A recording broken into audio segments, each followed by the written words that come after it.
Once again, this only applies to hardware crowdfunding. I think crowdfunding is better for like software or games, but hardware, you need to spend a lot of money in development. You have to pass the test. You have to be,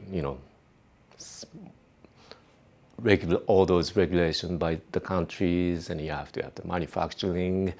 So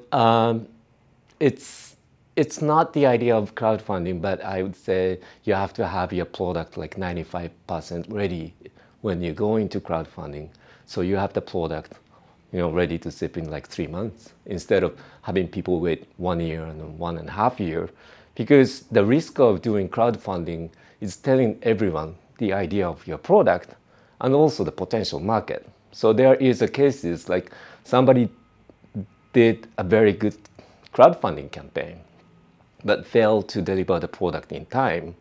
And while they are trying to finish the product, some small company from China comes up with the same product, a lower price, and totally kills your business. So you have to have the product ready, enough funding to finish production, and nice looking video, I guess. Trade show and Facebook ads.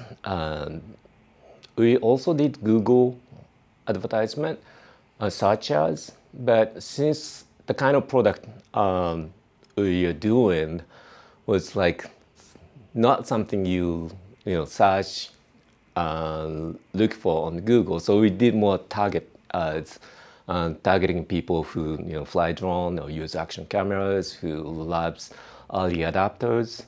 And the good thing about Facebook ads is that you can see the result like almost real time. So you can keep changing and adjusting dynamically because you only have like 1 month's window while you are doing the crowdfunding campaign. You don't want to put too much money on wrong audience.